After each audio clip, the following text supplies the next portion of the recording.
평범한 사람들의 비범한 삶의 이야기 팟캐스트 을들의 당나귀 귀 시즌 3.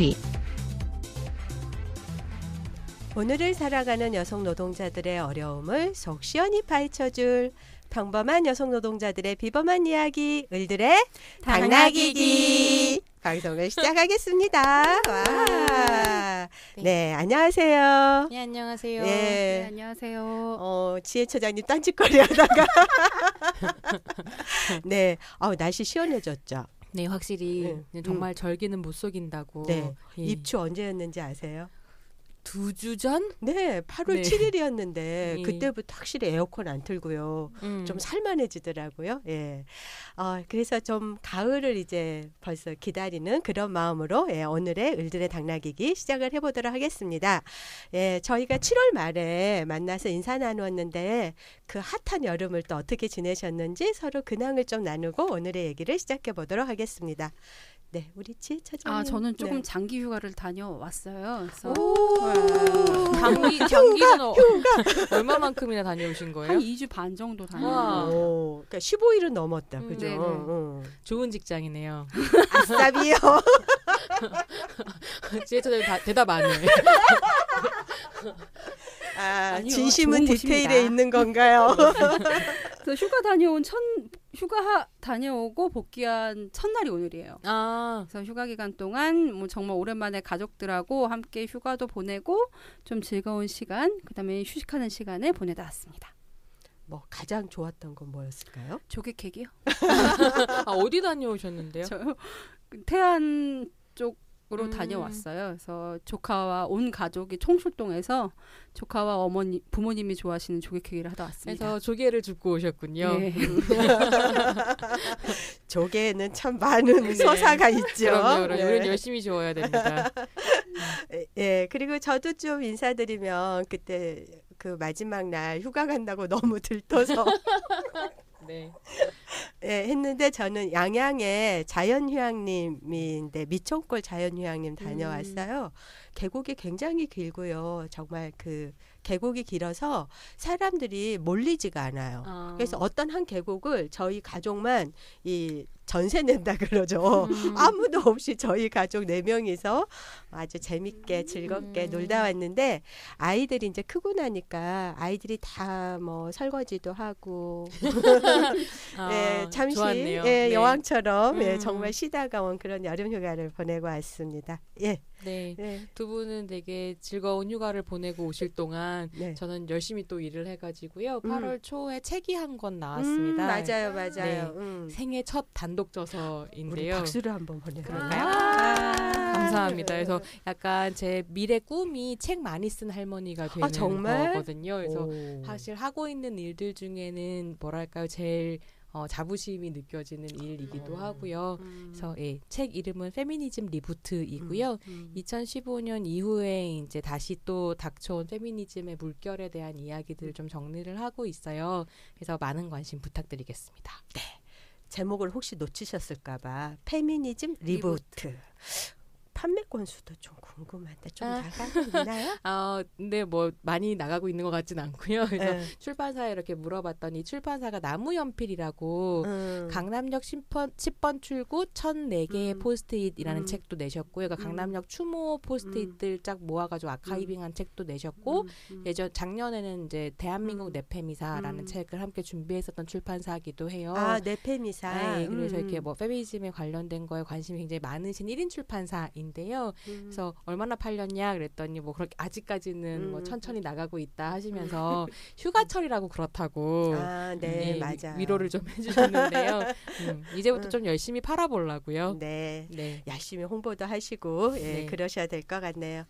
그리고 저희 여성노동자회는 사실 7월, 8월이 굉장히 핫했어요. 근데 이제 좀 이렇게 문재인 정부가 100일 지났다고 해서 이제 여러 가지 뭐 행사도 있고 그랬는데 좀 7월, 8월 제가 여러 단위의 회의도 다니고 뭐 약간 정부 부처 회의도 다니고 이런 거 하면서 느꼈던 거는 포석과 배제 이런 거 좀 생각하고 있어요.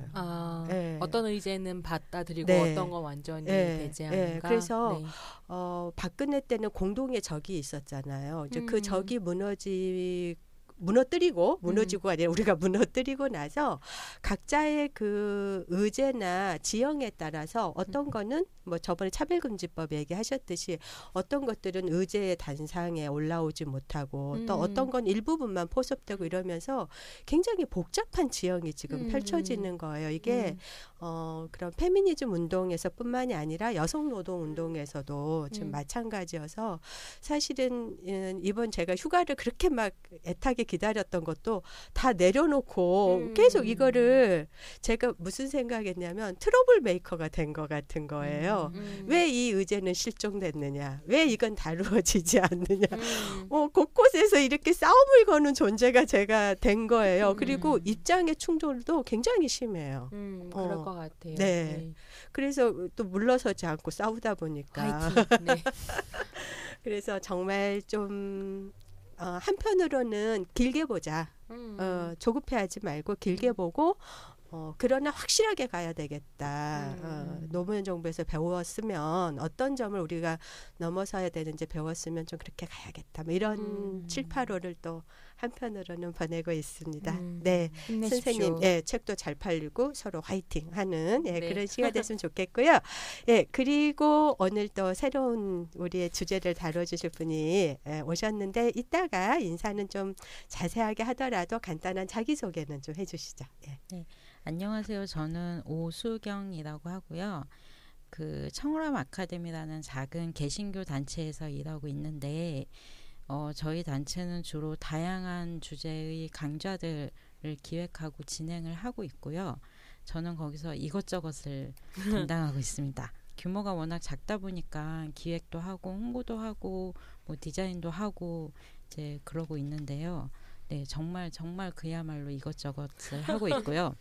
일하는 틈틈이 드라마나 뭐 젠더 이런 다양한 분야에 걸쳐서 글을 쓰면서 용돈을 벌고 있습니다. 그래서 오늘 이 자리에 나오게 됐습니다. 네, 반갑습니다. 약간 소개만 들으면 청취자들께서 도대체 오늘 주제가 뭔데 개신교의 작은 단체에서 이것저것을 하는 드라마 덕후를 모셨는가 궁금해하실 텐데요. 네, 이따가 좀 더 자세히 주제는 소개를 하겠습니다. 두구두구두구. 네, 저희는 굉장히 즐겁게 오늘의 스크립트를 읽었으니까 기대해 주셔도 될 것 같습니다. 예, 그리고 지혜 처장님, 네? 예, 지난 방송이 굉장히 폭발적이다라는 얘기를 저희가 들었는데, 얘기 좀 해주세요. 저희가 총 시즌 3를 지금 3까지 제작을 하고 있는 건데요. 총 그 3 시즌에 걸쳐서 가장 폭발적인 반응이 지난주와 지지난주에 있었습니다. 네. 그래서 저희가 2주에 걸쳐서 한남 엔터테인먼트와 아재 엔터테인먼트를 업로드했는데요. 남성들의 기살리기에 동원되는 예능에 대해서 이야기를 나눴었지요. 네. 두 개 방송을 합쳐서 총 한 5,700회 정도 청취 및 다운로드 가 되었습니다. 그래서 회당 1,000명, 기본적으로 저희 방송이 뭐 회당 1,000명 조금 넘게 들으셨는데 그것에 비하면 청취자 수가 좀 많이 늘었지요. 그래서 지난 방송 말미에 손희정 선생님이 소소한 을당에서 벗어나야겠다는 말씀하셨는데요. 대대한 을당이잖아요. 조금 더 노력해야 되는 것으로. 네. 그래서 일단 그러니까 저희와 청취자분들이 함께 만들어가는 것이 을들의 당나귀 팟캐스트거든요. 그래서 우리 함께 노력했으면 좋겠습니다. 주변에 많이 권해주세요. 네. 그리고 청취 소감 좀 남겨주세요. 지금 2달째 구걸하고 있는 중인데. 네, 지금 손희정 선생님의 이렇게 굉장히 간절한 눈빛으로 꼭 부탁드리겠습니다. 네. 이렇게 저희가 좀 이제 인사를 나누어 봤고요. 저희가 참 편하게 가보려고 했으나 네, 편한 것을 거부하시는 청취자분들 덕분에 다시 빡세게 준비하기 시작했습니다. 네, 저희가 너무 많은 정보를 드리는 거 아니냐. 좀 편하게도 들을 수 있어야 되는데 그래서 페미쉬를 뺐지요. 뺐었는데 지난번 청취자분들께서 다시 이런 이슈들을 좀 다뤄달라고 요청을 하셔가지고 손희정 선생님께서 다시 준비하시기 시작하셨습니다. 네, 그래서 부활되었습니다. 페미슈. 돌아온 페미슈입니다. 네, 소개해 주시죠. 그래서 오늘 뭘 소개해야 될까 고민을 좀 하고 있었는데요. 사실은 이제 청취자들 못 만났었던 지난 한 달 정도죠. 네. 너무 여러 가지 사건들이 맞아요. 있어서 뭘 소개해야 될까 고민할 땐 또 굉장히 이제 선별을 했어야 되는 좀 어려움이 있었는데요. 오늘은 좀 이렇게 맥락이 통하는 몇 가지 사건들을 한꺼번에 소개를 좀 드리고 어떤 문제의식을 우리가 가져야 될까에 대해서 이야기를 좀 해보겠습니다. 네. 일단은 8월 초에 왁싱샵 살인 사건이 일어났었고요. 뭐 이건 자세히 설명을 안 드려도 될 것 같은데요. 이 왁싱샵, 그러니까 자기 작업장에서 혼자 작업하시는 노동하시는 여성 노동자가 이제 살해를 당하면서 여전히 한국 사회에서 계속되고 있는 페미사이드, 그러니까 말하자면 남성 중심 사회에서 일어나는 남성에 의한 여성 살해가 다시 한번 문제가 됐었고요. 그래서 또 이제 또 여성들이 길거리로 나와서 평등해야 안전하다라는 이야기를 다시 하는 계기가 됐었는데요. 이와 더불어서 8월에는 사회적으로 이슈가 되는 여성혐오 범죄가 끊이지 않은 한 달이었습니다. 그래서 오늘 이제 그 문제들을 좀 얘기를 하려고 하는데요. 첫 번째로 소개드릴 사건은 갓건배 사태라고 불리우는 사건이 있었습니다. 네, 정말 우하고 싶은데요. 8월 11일에 이제 화제가 돼가지고 지금 계속 논란 중인데요. 갓건배라는 사람은 누구냐면 오버워치라는 게임을 하는 게이머임과 동시에 이제 자기가 게임하는 플레이하는 동영상을 찍어서 유튜브에 올리면서 큰 인기를 끌었던 여성 게이머입니다. 근데 요즘 게임은 이제 청취자들께서 잘 모르실 수도 있는데 그냥 각자의 자리에서 게임을 하는 것으로 끝나는 게 아니라 음성 채팅을 하거든요. 그래서 이렇게 음성으로 서로 이야기를 하면서 팀플레이 같은 것들을 하는 건데 이게 음성 채팅이 되면서 문제가 됐었던 게 뭐냐면 음성이 드러나다 보니 게임을 하는 사람의 성별이 되게 명확하게 보이는 거죠. 그래서 게임을 하는 도중에 이제 상대편 플레이어가 여성이다라는 것이 밝혀지면 여성에 대한 성희롱이나 언어폭력, 차별 같은 것들이 장난이 아니었던 거죠. 그러니까 성적인 욕설은 물론이거니와 여자치고 잘한다는 둥 아니면 뭐 내가 지켜줄게라는 둥 여러 가지 유형의 이제 성희롱과 성차별적인 언어폭력이 있었는데요. 그런 문화 꽤 오래 지속이 됐었고 그래서 이제 이것에 대응하는 여성 게이머들의 모임 같은 것들이 만들어지기도 했었어요. 근데 갓건배는 어떤 사람이냐면 이런 여성에 대한 언어폭력을 남성 플레이어들한테 그대로 돌려주는 컨텐츠를 만들었던 사람. 미러링을 하는 사람이었던 거죠. 그래서 이제 남자 주제에 꽤 한다부터 시작해서 사실은 제가 방송에서는 입에 담기 좀 어려운 여러 가지 조롱의 말들을 이제 미러링을 하는 차원에서 했었고 그다음에 보통 사람들 사이에서 이제 언급이 되면서 문제가 되는 것은 남성에 대한 미러링뿐만이 아니라 다양한 소수자에 대한 혐오 발언들이 있었다라고 문제가 제기가 되기도 하는데요. 사실은 미러링이라는 건 기본적으로 원본이 그렇기 때문에 미러링 하는 사람들도 그런 언어를 쓸 수밖에 없게 되는 한계도 있겠죠. 그리고 물론 그쵸. 어떤 뭐 여성 게이머는 여성들이 다 천사는 아니니까 뭐 어떤 뭐 혐오 발언 같은 것들을 저는 할 수도 있다라고 생각하는데 문제가 뭐냐면 이 갓건배가 심지어는 게임도 되게 잘하는 사람이었던 거예요. 그래서 남성 게이머들을 게임으로 이렇게 싹 기를 죽이고 그다음에 조롱을 하고 이러니까 실제로는 그것 때문에 남자 게이머들이 되게 싫어했겠다. 열을 받거나 화가 난 상태가 되는 거였고 그러던 중에 이제 갓건배랑 게임을 하고 조롱을 당했던 사람 중에 김윤태라는 플레이어가 있었는데 이 사람 역시 유튜브로 자기 게임 동영상을 보여주고 그다음에 방송을 하는 사람이었던 거예요.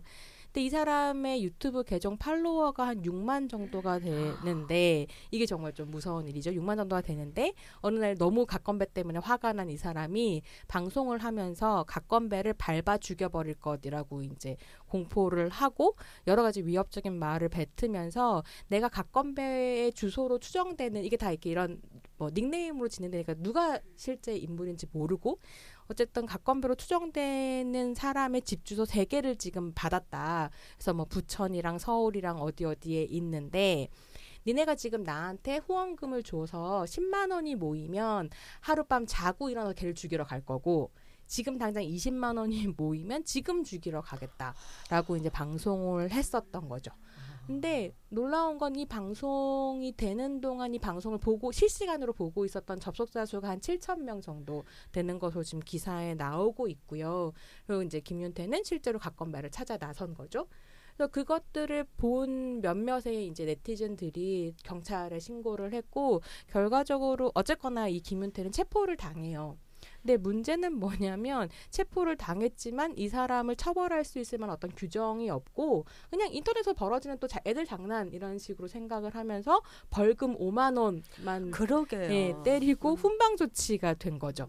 그래서 사실은 이런 식으로 이제 여성에 대한 폭력이 컨텐츠가 되는 것에 대한 문제의식과 더불어서 여성을 대상으로 하는 폭력에 대해서 늘 언제나 별거 아닌 것으로 치부하고 솜방망이 처벌을 하는 것에 대해서 이제 사람들이 분개하고 어떻게 대응할 것인가를 논의를 하고 있는 중입니다. 그래서 뭐 특수 공갈 협박 을 뭐 적용할 수 있을 것인가 뭐 이런 거에 대한 논의를 지금 하고 있고요. 또 다른 한편에서는 유명 여성 BJ인 보스플레인이라는 사람이 있는데요.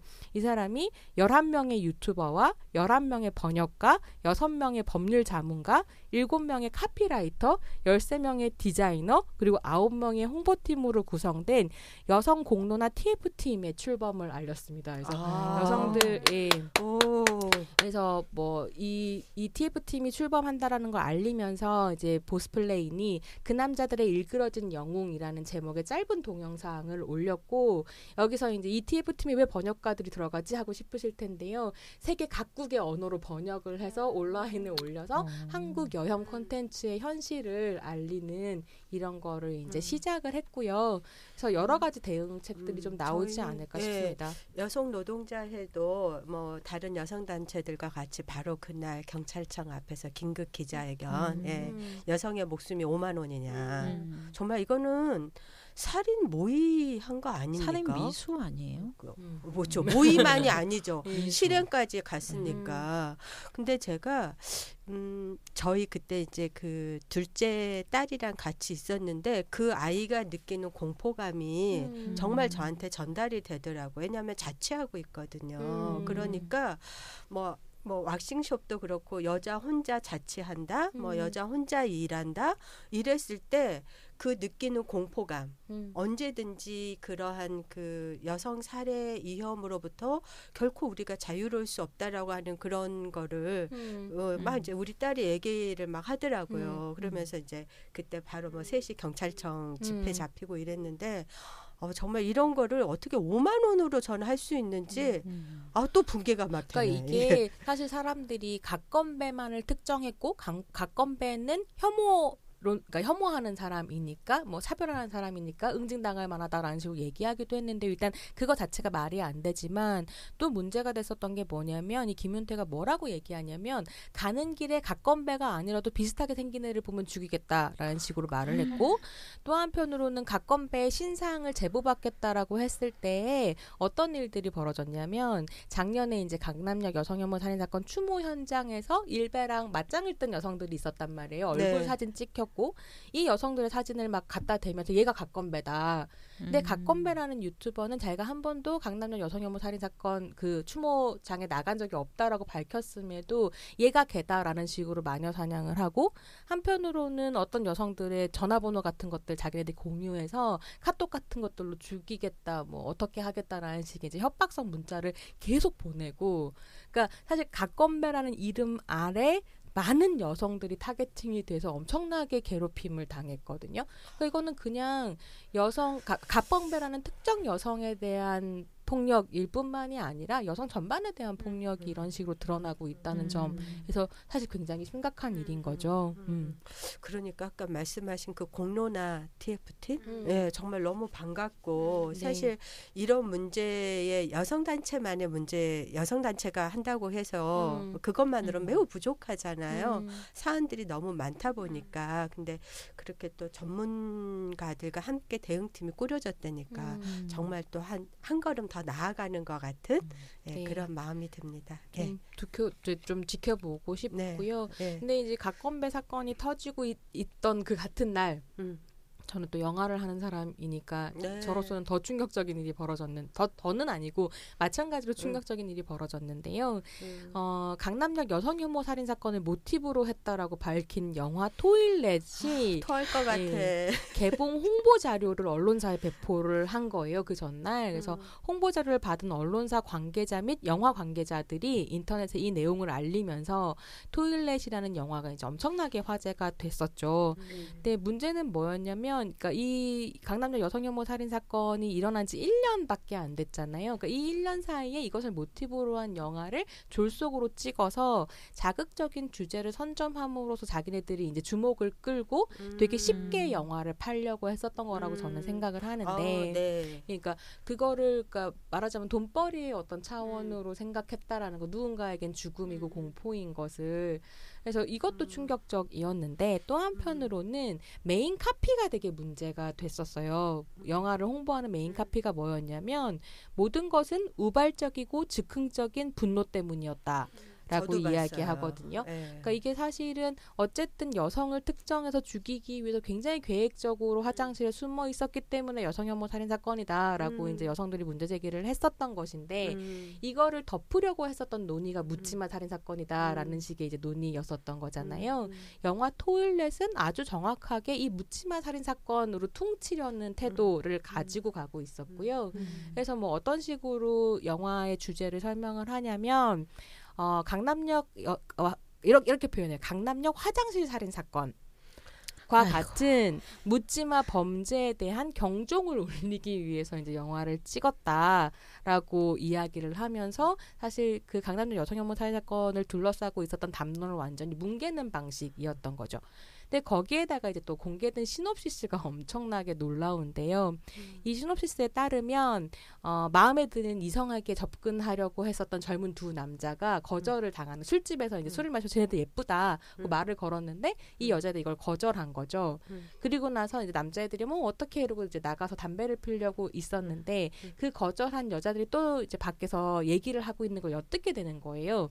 근데 이 남자들이 뭐 찌질한 게 어디 나한테 뭐 대시를 해 뭐 이런 식으로 이제 조롱을 하는 말을 하는 걸 듣고 분개해서 납치해서 칼로 위협하면서 강간을 하는 이런 내용이라는 거 이제 밝히면서 완전히 엄청나게 네티즌들이 분노를 했고, 그래서 이 토일렛에 대해서 비판을 하자 감독이 자기 자신의 SNS에, 그러니까 이 감독이 기획하고 연출하고 주연도 맡았어요. 그러니까 혼자 다 하는 건데 뭐라고 자기 개인 SNS에 밝히냐면 이 영화는 강남역 사건과는 무관하다. 오해하지 말라.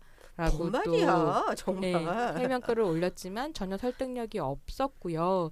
그래서 곧이어 온라인에서는 토일렛 상영에 반대하는 해시태그 운동이 벌어졌습니다.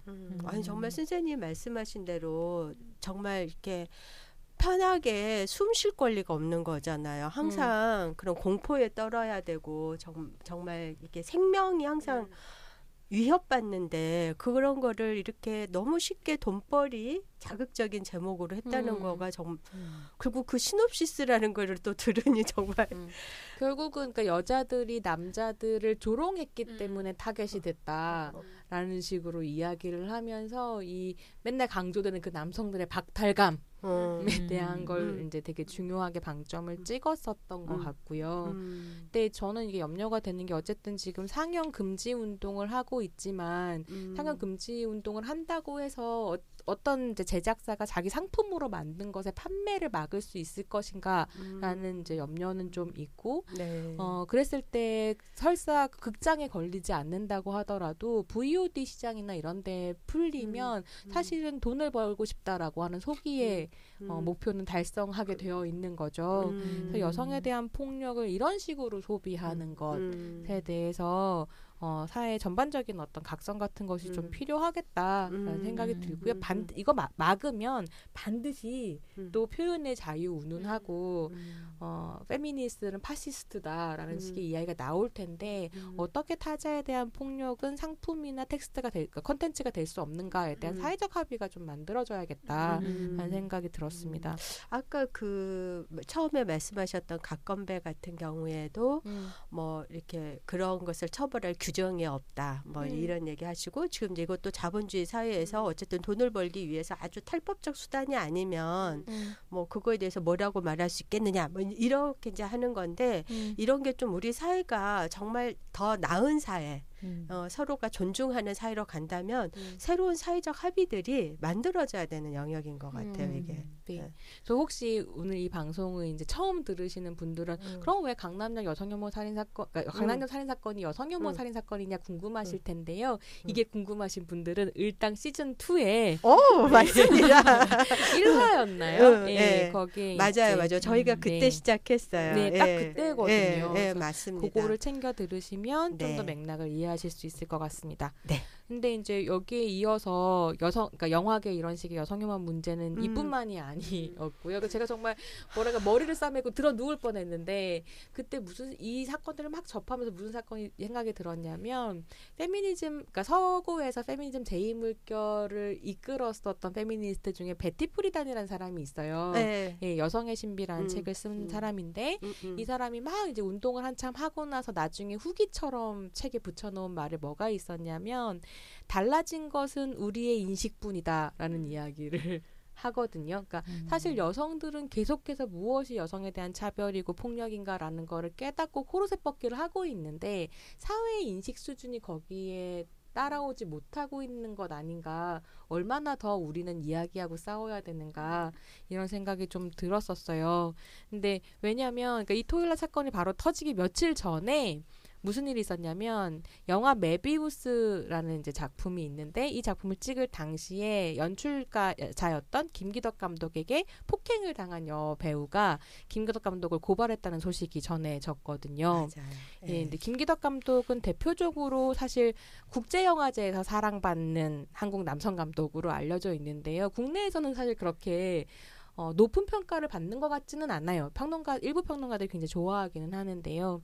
그래서 뭐 악어나 파란 대문, 섬, 사마리아, 피에타가 또 되게 빨리 영화를 쉽게 찍으세요. 그래서 굉장히 다작하는 감독인데 이런 영화들을 찍어서 국내보다는 해외에서 더 각광을 받고 있는 감독이죠. 그래서 국제 영화제에서 상도 되게 많이 받고요. 근데 제 개인적으로는 그 영화들이 국제 영화제에서 각광을 받는 건 서구인들의 오리엔탈리즘을 자극하기 때문이라고 생각하거든요. 그러니까 한국 남성의 야만성, 그러니까 여자를 함부로 대하는 그 야만성과 더불어서 한국 여성 신체에 대한 착취가 서구인들이 보기에는 매우 아시아적인 것 혹은 일종의 원시적인 매력으로 다가갔었던 것은 아닐까 이런 생각을 좀 하고 있기는 그럴 합니다. 수도 있겠네요. 네. 진짜? 왜냐하면 이 영화들에서 한국 남성들은 너무 폭력적이거나 무지하거나 무식하고요. 여성들은 그냥 성기로 치환되는 이런 상황들이 계속 반복되고 있어서요. 어쨌든 아시아는 좀 야만하고 문명으로부터는 서구보다는 좀 더 멀어져 있다고 생각을 하니까 그런 부분들이 있는 거죠. 그래서 뭐 피에타 같은 작품 같은 경우에는 그러니까 자본주의의 타락을 비판하는 작품인데 그쵸. 이 타락이 어떤 식으로 드러나냐면 채권 추심을 하러 다니는 매우 야만적인 한국 남성 이 이제 유화적으로 그려짐으로써 자본주의 타락을 얘기하는 방식인데요. 사실 자본주의 타락은 한국만의 문제 아니고요. 그쵸. 예, 서구에서 자본주의의 삶을 살고 있는 그 사람들이 이거를 아시아의 문제로 밀어버림으로써 위안을 얻는다는 생각이 좀 들더라고요. 예, 근데 그 위안이 또 피에타, 그러니까 성모가 예수를 안고 있는 그 이미지로 그려지기 때문에 굉장히 또 어필하는 부분들이 있는 거죠. 그래서 보편적인 이미지로서는 피에타가 나오고 그리스도 그 문명에서 가져오고 이 자본주의의 이 약탈적 자본주의의 이 한계랄까요? 그런 모순 이거는 또 아시아에서 하고 보이고. 그러니까 당연히 서구 엘리트, 문화 엘리트들이 좋아할 수밖에 없는 부분이 있고 그래서 김기덕 감독 작품을 그냥 모두가 다 쓰레기 같다라고 전 얘기할 수 없다고 생각하긴 하는데 뛰어난 작품들도 사실 있거든요. 근데 그럼에도 불구하고 김기덕 감독이 유지하고 있는 세계관은 여성은 성기다라는 것인 것 같아요. 여성은 어머니이거나 창녀다인 거고 실제로 둘 다 성기인 거죠. 생명을 주는 성기와 쾌락을 주는 성기. 그래서 무시해도 되는 성기. 이런 이제 어떤 흐름들이 있다고 생각하는데 어쨌든 그런 세계관이 영화에 들어가는 것만큼이나 현장에서도 발휘가 됐었던 것 같고요. 그래서 이제 김기덕 감독을 고발한 여성에 따르면 김 감독은 현장에서 감정이입이 필요하다는 이유로 뺨을 때리고 그다음에 대본에 없던 배드신 촬영을 강요하고 이런 일들이 벌어졌습니다. 근데 잘 아시는 것처럼 2016년, 2017년에 계속 지금 영화계에서 이런 식의 성폭력에 대한 고발이 이어지고 있고요. 그것은 예술이 아닙니다라는 이름으로 이제 운동을 그 성폭력에 반대하는 이제 운동을 하고 있는 중입니다.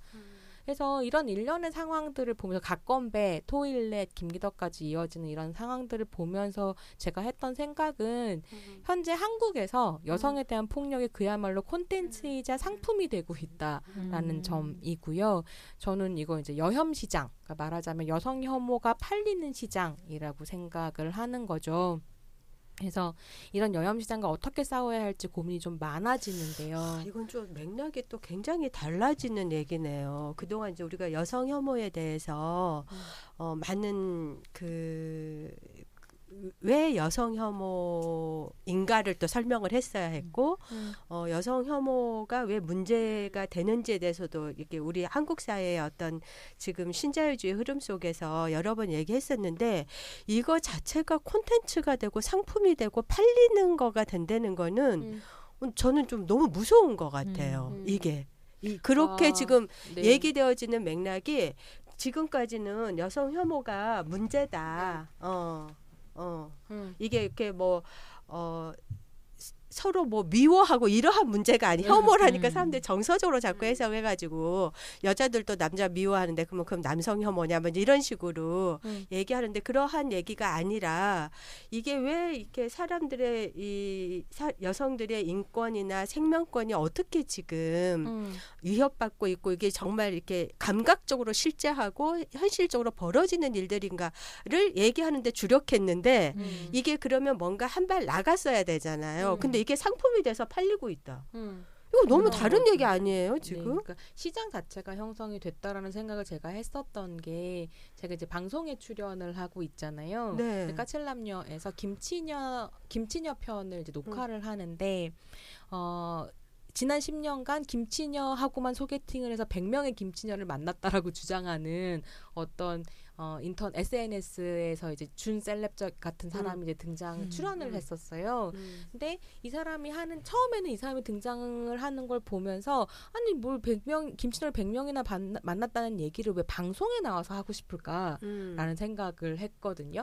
근데 이 사람이 자기가 방송에 출연하고 이러는 것을 페이스북에 이제 홍보를 하고 이러는 방식을 보니까 그러니까 까칠남녀 페이지까지 와가지고 내가 출연했던 그 사람이다라고 이야기를 하고 하는 걸 가만히 봤더니 출연하기 전에는 김치녀를 소재로 한 소설을 썼던 사람이고요.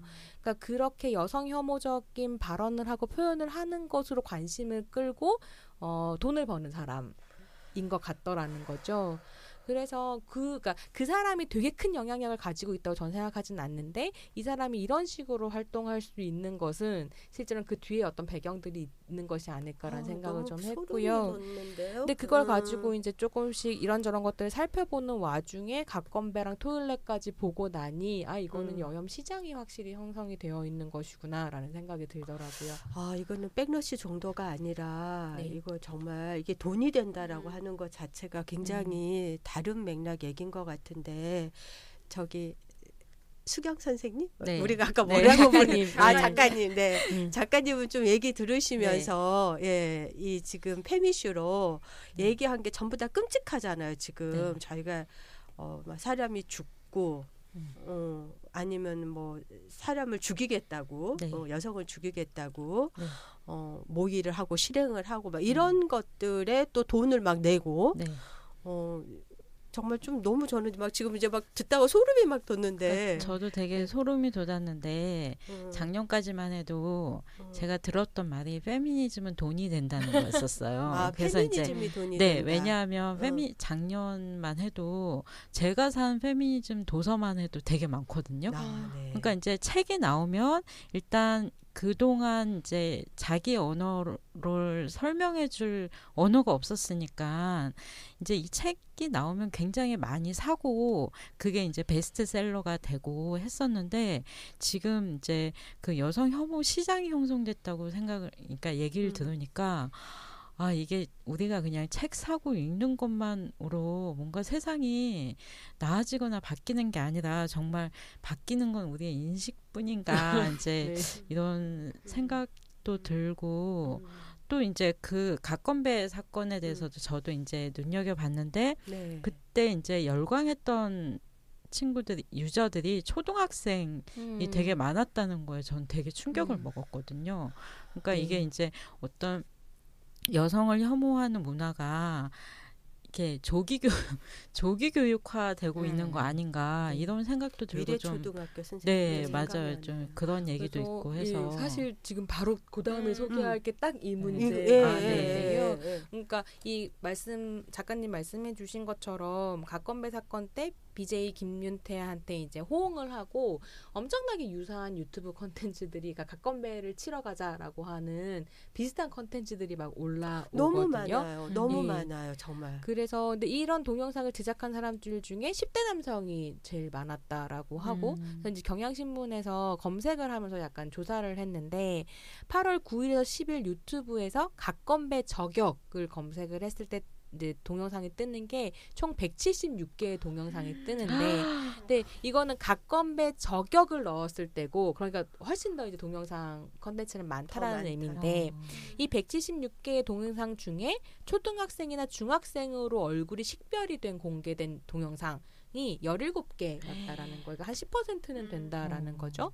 그래서 10대 청소년이 여성 혐오를 어떻게 학습하는가, 어디에서 학습하는가 이런 것들을 좀 볼 수 있는 것 같은 거예요. 왜냐하면 이런 게 되게 많은데 역차별을 언제 느끼니라고 초등학생이랑 중학생한테 물어봤을 때 뭐 이런 식의 대답 나오거든요. 내가 선물을 사주지 않으면 걔가 내 문자를 씹어요라든가 남자는 능력이 없으면 여자들이 싫어하죠. 뭐 역차별을 생각해 이런 식의 얘기들이 나오는데 그러니까 김치녀와 된장어 서사가 줄줄줄 나오는데 정말로 이 친구들이 그만큼 여자를 만나봤냐는 거예요. 그러니까 실제로는 온라인 커뮤니티에서 가상의 형들한테 배우는 이야기인 경우가 많다라는 분석을 했었고 이게 사실 저희가 시즌 2 때 마지막 회 때 채태선 선생님 모시고 들었던 이야기이기도 했었죠.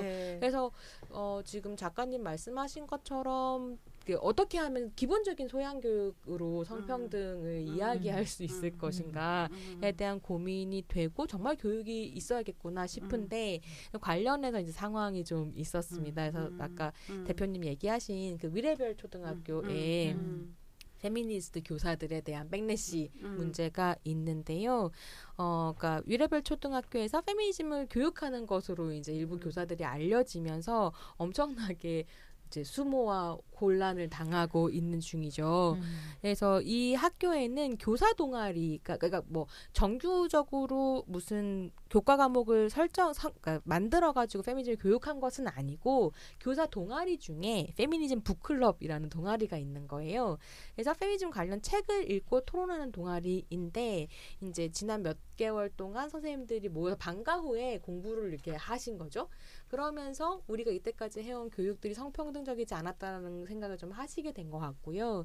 그래서 예전에는 학교에서 번호를 줄 때 남자애들 먼저 앞에 학번을 주고 그다음 여자애들 주는 방식이었다면 일은 남자, 맞아요. 이는 여자. 근데 이제 주민등록번호도 맞아요. 똑같고 가나다라 순으로 이제 바꾸는 이런 작업을 하셨다든지 아니면 체육 수업 때 남자애들은 축구, 여자애들은 피구가 당연한 풍경이었는데 그렇죠. 이거를 이제 그런 식으로 안 하고 하고 싶은 걸 하게 한다든지 요 정도의 교육을 훌륭하다. 하신 거예요.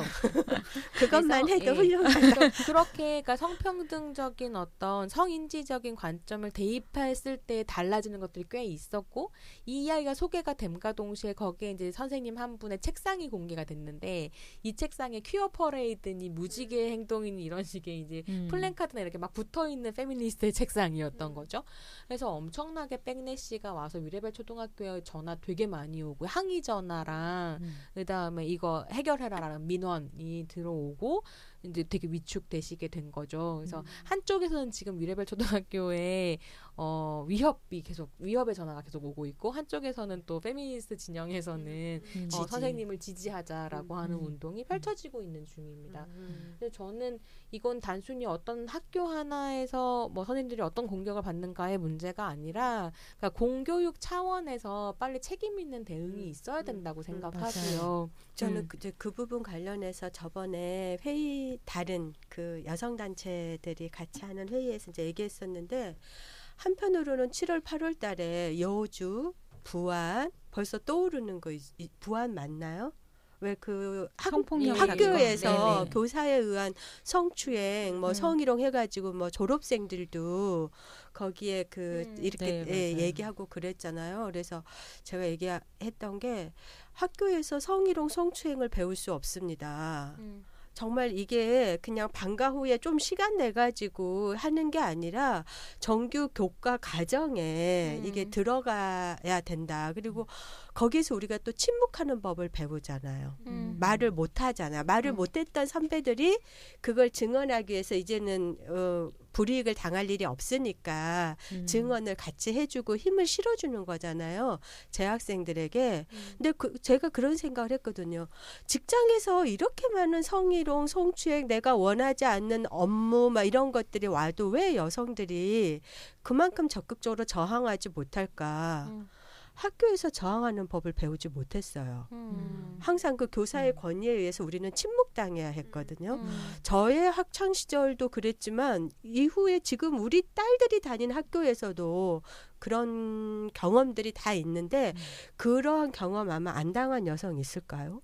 없을 거라고 없을 거예요. 생각해요. 네. 그러니까 이게 좀 계속 고민해봐야 되는 건, 그러니까 남성 교사에 의한 성추행 같은 것도 되게 빈번할 뿐만이 아니라 이제는 남학생들에 의한 여교사에 대한 성추행도 문제가 되기 시작을 했잖아요.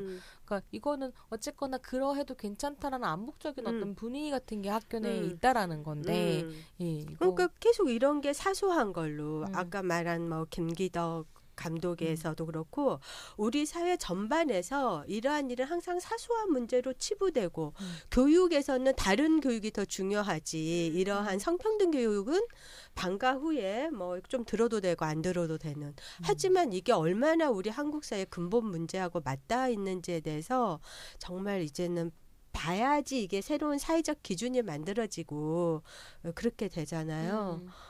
정말 대표님 너무 화가 나서 너무 화가 나고 못하고, 예. 너무 화가 나고 거기에 대해서 계속 침묵해야 되고 그런 얘기할 때 학생들의 얘기를 잘 안 들어주고 어떤 교사가 가르치는 행위에서 그냥 부수적으로 발생하는 어떤 거요라고 그리고 교육청이나 이런 데서도 제대로 안 다루어주고 이게 모든 제도나 어떤 그런 사회적 틀이나에서 이게 제대로 다루어지지 않기 때문에 저는 정말 안 바뀌고 있다. 그러니까 제가 알고 있기로는 이 교사 창모임이 그 서울시 교육청이라고 해야 되나?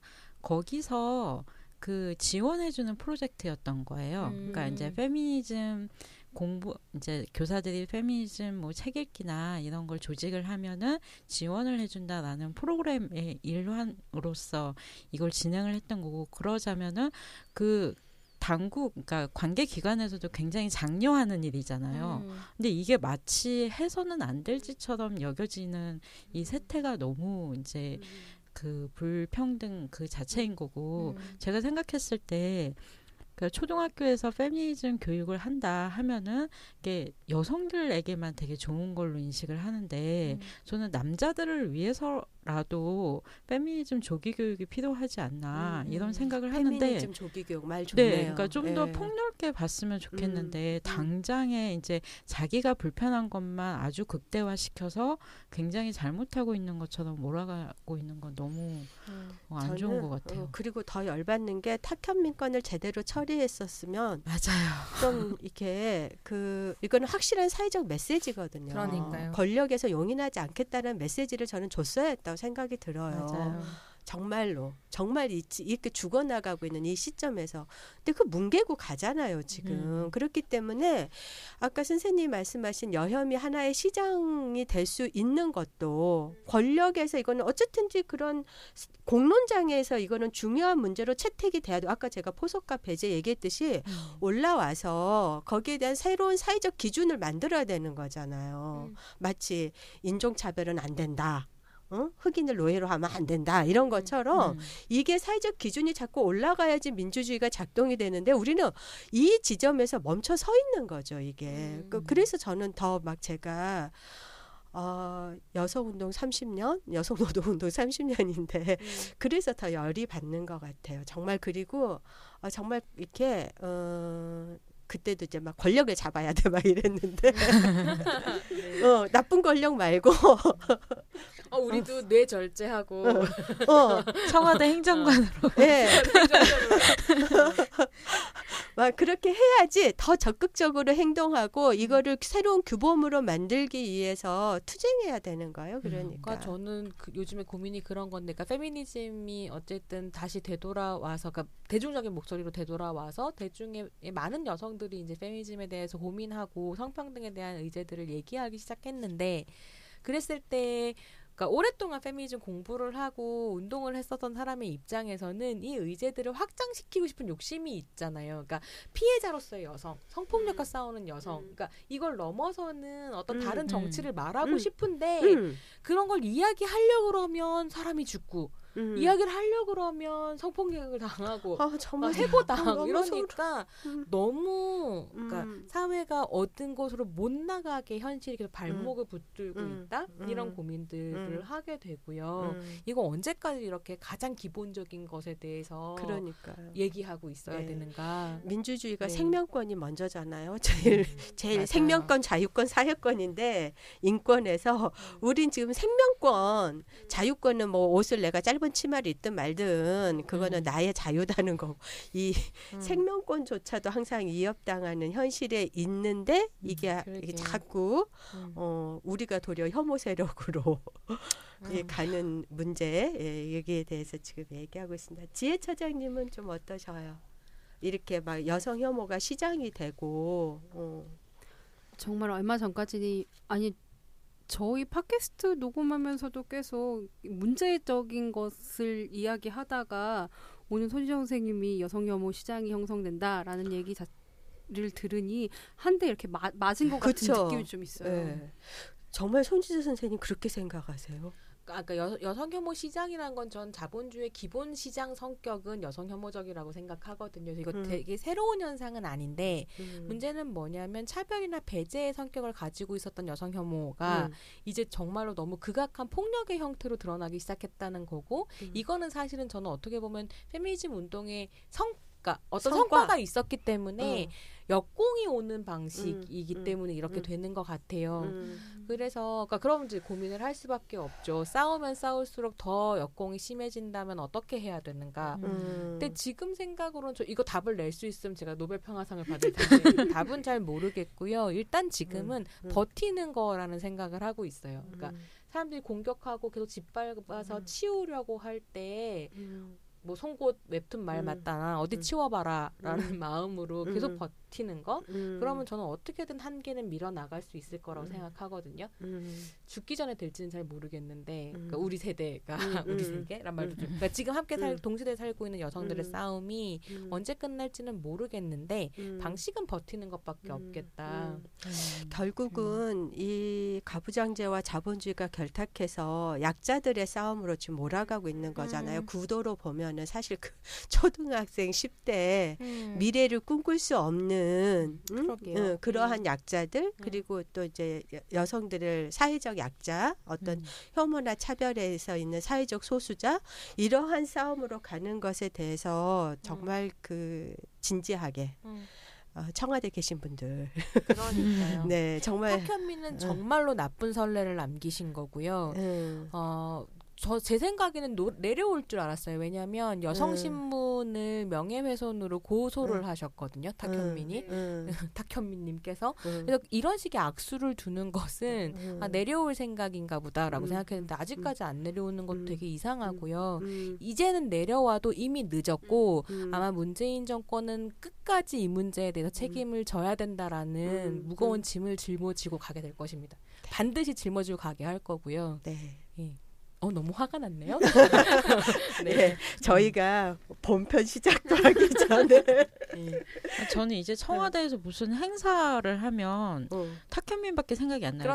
저것도 탁현민이 기획했을까? 이 생각밖에 안 나서 맞아요. 그죠. 어제 100주년 100일 뭐 대국민 보고회인가 그거 했는데 저것도 탁현민이 했나 딱 그 생각하니까 저는 이거 이제 끝내고 우리가 다 얘기해야 되는데 뭔 생각이 들었냐면 결국은 문재인만 그 어떤 시스템을 못 바꾸고요. 이건 시스템이 바뀌어야 되는 거거든요. 우리가 세월호가 그렇게 참사가 일어난 거는 개개인의 문제와 이 시스템이 같이 다 무너진 거거든요. 작동이 안 된 거거든요. 근데 이제는 다 문재인만 쳐다보게 생긴 거예요. 시스템이 안 바뀌고 그걸 위한 정치적 퍼포먼스만 계속 하게 된단 말이에요. 어떻게 책임질 거야? 그러니까요. 어저께 그 행사 오프닝송이 꽃길만 걷게 해줄게요. 정말 제목이. 우리는 꽃길만 걸으시라고. 제가 너무 문재인 대통령이 어떤 행보들을 비판하면서 욕을 많이 먹어서 가능하면 이제 정부 비판은 그만해야지라고 생각했는데 실제로 유시민 작가가 파파이스라는 팟캐스트에 나와서 그거 되게 강조하거든요.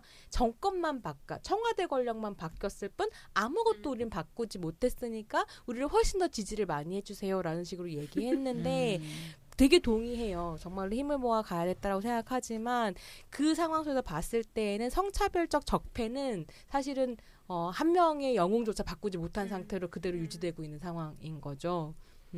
맞습니다. 저희가 1편 이 페미슈는 분노로 그냥 끝내야 될 것 같아요. 이 코너 되게 재밌는데요.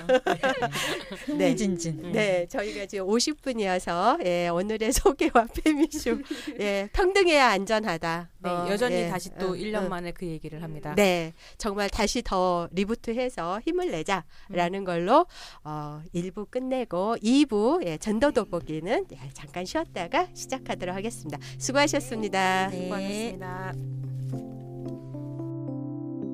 팟캐스트 을들의 당나귀 귀 시즌3는 2017 서울특별시 성평등기금 후원 사업으로 한국여성노동자회에서 제작합니다.